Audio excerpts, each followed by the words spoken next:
आज का हमारा टॉपिक है proteins. Proteins are basically macromolecules composed of amino acid linked by peptide bond. Proteins क्या होते हैं? मैक्रोमोलिक्यूल्स होते हैं, कंपोज्ड ऑफ अमाइनो एसिड से बने हुए होते हैं और अमाइनो एसिड आपस में एक दूसरे से पेप्टाइड बॉन्ड के थ्रू लिंक्ड होते हैं। The word derived from the word protos, which means the first or the supreme. Proteins जो होता है ना, वो word protos से derived हुआ हुआ word है और इसका protos means first या फिर जो बहुत supreme चीज़ है उसको कहा जाता है. Basically, proteins are very important macromolecules present in the body.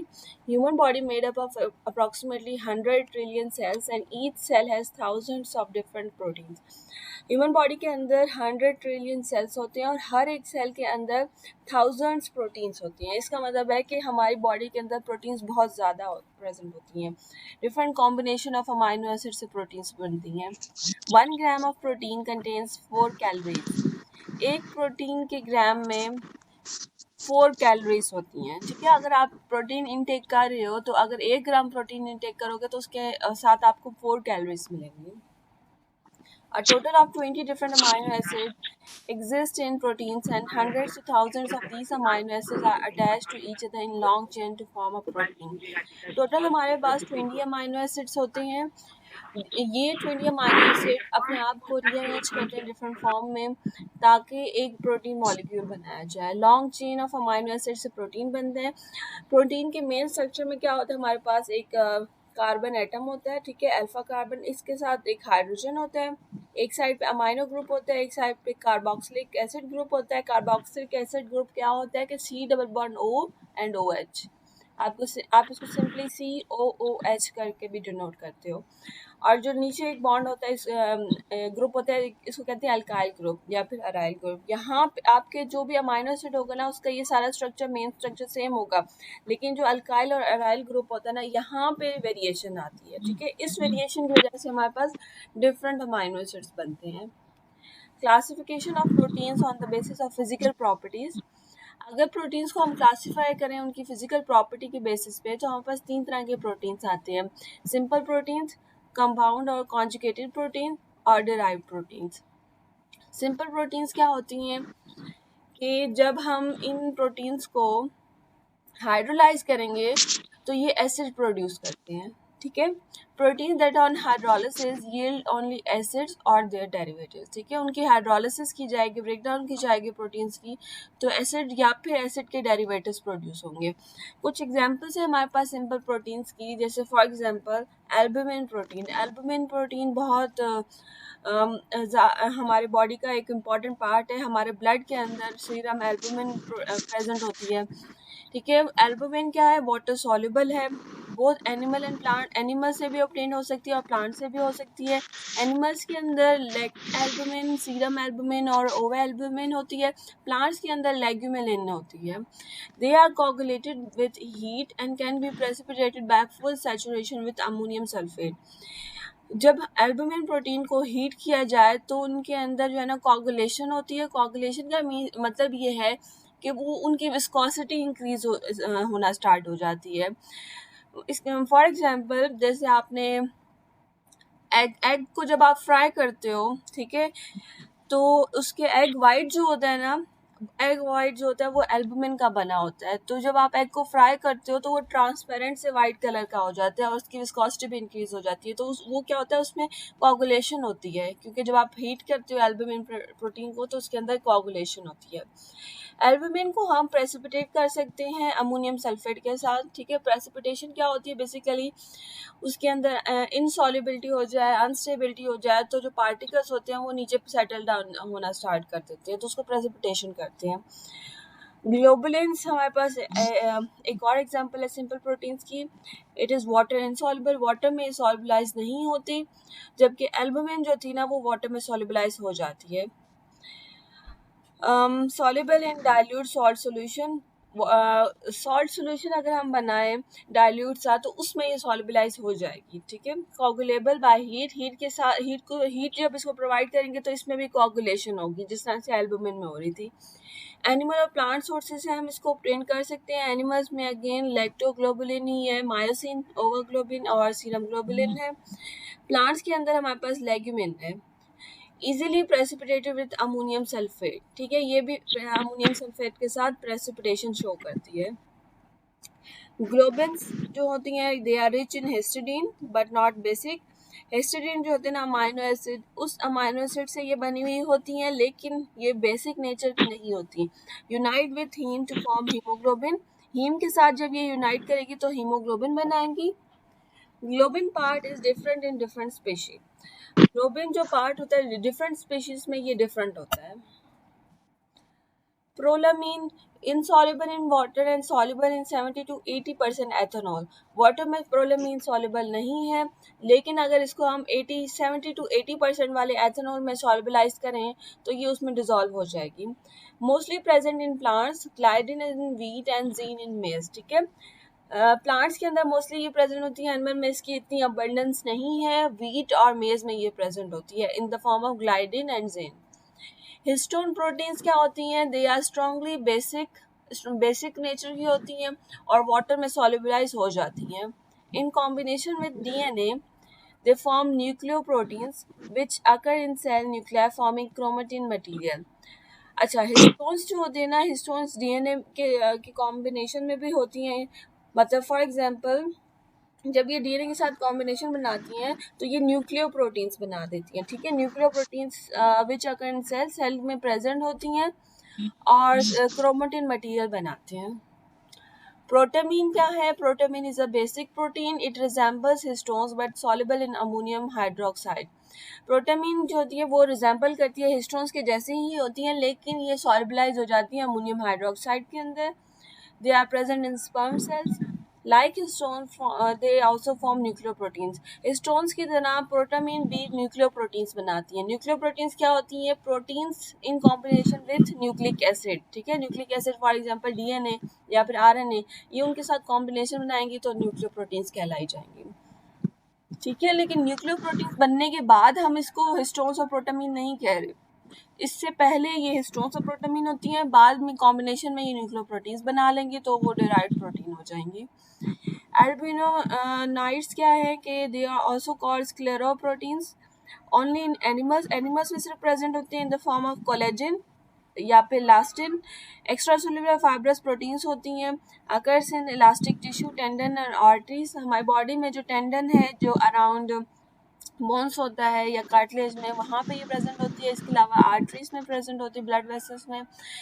Skin, nail और हेयर के अंदर प्रेजेंट होती है in the form of keratin.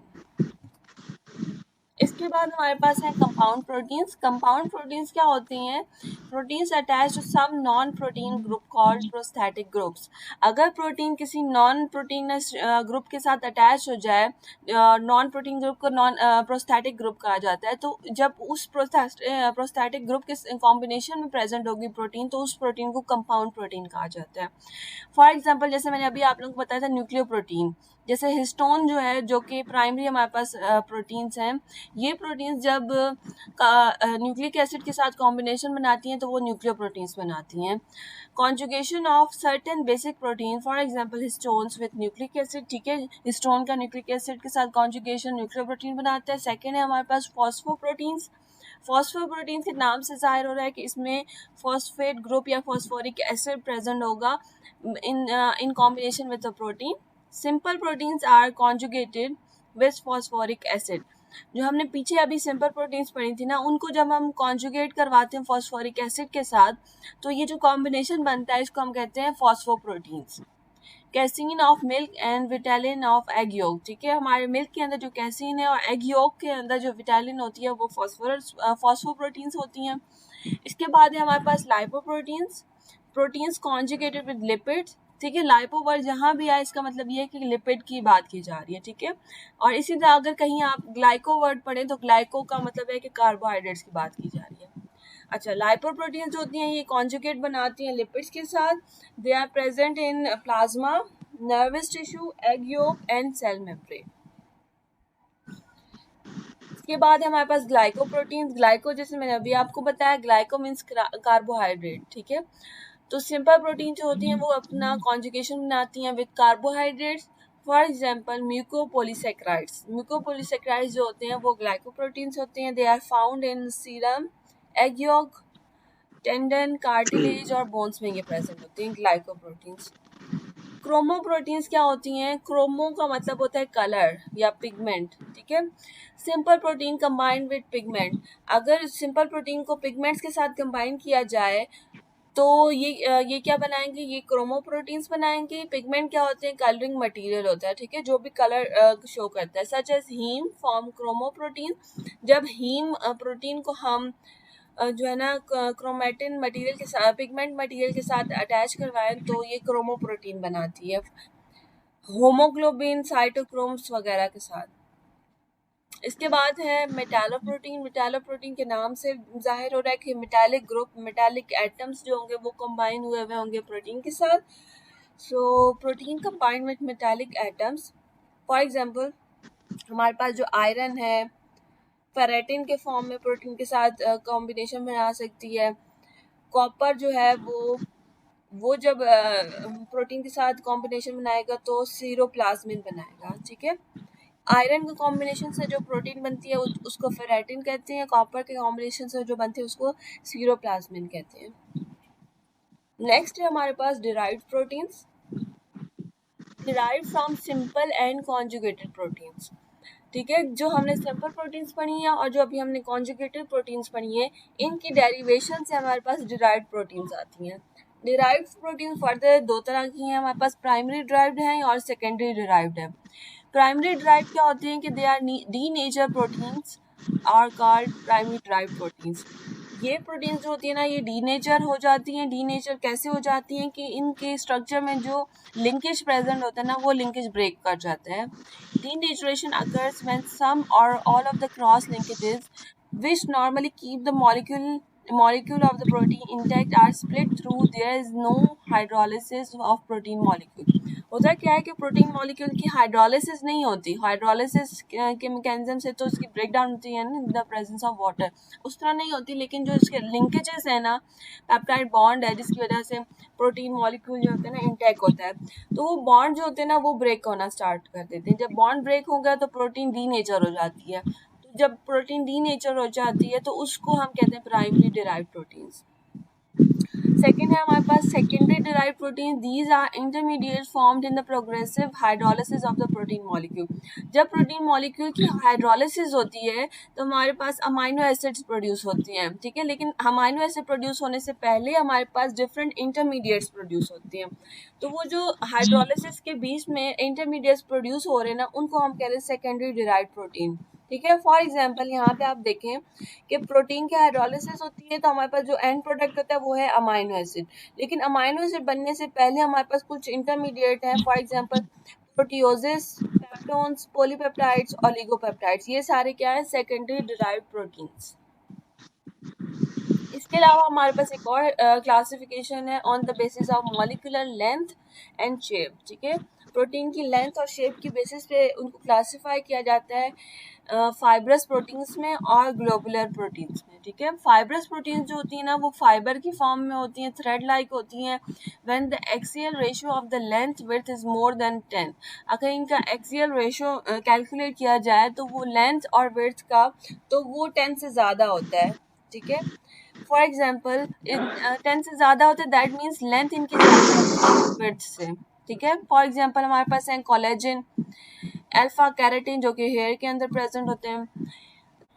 Globular proteins, globular protein basically globule form में होती हैं, ग्लोबुलर इनकी शेप होती है। When the axial ratio of the length to width of the protein is less than 10, इनकी जब रेशियो कैलकुलेट की जाती है लेंथ टू विड्थ तो वो 10 से कम होती है, जबकि फाइब्रस प्रोटीन में 10 से ज़्यादा होती है। फाइब्रस प्रोटीन में क्यों ज़्यादा है? क्योंकि लेंथ टू विड्थ में लेंथ ऊपर है, तो ऊपर वाली वैल्यू ज़्यादा होगी तो वैल्यू ज़्यादा आएगी। लेंथ फाइब्रस प्रोटीन में ज़्यादा होती है, ग्लोबुलर प्रोटीन्स की लेंथ इतनी ज़्यादा नहीं होती।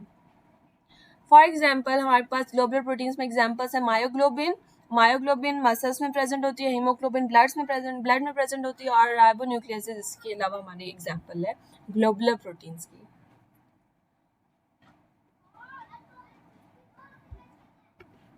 नेक्स्ट क्लासिफिकेशन है प्रोटीन्स की on the basis of their function, ठीक है। फंक्शंस के बेसिस पे अगर हम प्रोटीन्स को क्लासिफाई करें कि कौन से प्रोटीन्स कौन सा फंक्शन प्रोवाइड करते हैं, तो फर्स्ट हमारे पास है कैटालिटिक फंक्शन। कैटालिटिक फंक्शन क्या होता है कि ब्रेक डाउन करवाती है ठीक है। फॉर एग्जांपल हमारे पास जो एंजाइम्स होती हैं, ऑल एंजाइम्स आर प्रोटीन्स, ठीक है। इसके अलावा हमारे पास कुछ रेगुलेटरी हमारे पास प्रोटीन्स होती हैं। रेगुलेटरी प्रोटीन्स में हमारे पास इंसुलिन है, ठीक है। इंसुलिन क्या होती है? इंसुलिन मेटाबॉलिज्म में इन्वॉल्व होती है, ग्लूकोज की अपटेक करवाती है फ्रॉम द ब्लड, ठीक है। तो ये रेगुलेटरी प्रोटीन है। कुछ हमारे पास स्ट्रक्चरल प्रोटीन्स हैं, फॉर एग्जांपल कोलेजन और इलास्टिन, ठीक है। ये हमारी बॉडी में प्रेजेंट होती है, स्ट्रक्चरल प्रोटीन्स हैं। कुछ ट्रांसपोर्ट प्रोटीन है, फॉर एग्जांपल ट्रांसफेरिन। ट्रांसफेरिन का क्या काम होता है? ये आयरन की ट्रांसपोर्ट करवाती है। इसके बाद हैं डिफेंसिव प्रोटीन्स। डिफेंसिव प्रोटीन्स होती है ना, हमारे डिफेंस मैकेनिज्म में इन्वॉल्व होती हैं, ठीक है। For example immunoglobulin. इम्यूनोग्लोबिन क्या करती हैं? ये एंटीबॉडीज होती हैं और ये जो है ना बॉडी के अंदर अगर कोई भी जर्म आ जाता है, कोई एंटीजन आते हैं, तो ये उनके साथ फाइट करती हैं। कॉन्ट्रेक्टाइल हमारे पास कुछ प्रोटीन्स हैं। कॉन्ट्रेक्टाइल एक्टिन और मायोसिन है, जो कि मसल्स में प्रेजेंट है। मसल्स कॉन्ट्रैक्ट करती हैं, रिलैक्स करती हैं, ये इस चीज़ में इन्वॉल्व होती हैं। कुछ जेनेटिक प्रोटीन्स हैं, फॉर एग्जांपल हिस्टोन्स है हमारे पास। फिर कुछ स्टोरेज प्रोटीन्स हैं, जैसे मिल्क के अंदर केसिन जो होती है ना प्रोटीन, वो उसके स्टोरेज में इन्वॉल्व होती है, ठीक है। तो ये था हमारे पास प्रोटीन्स की क्लासिफिकेशन।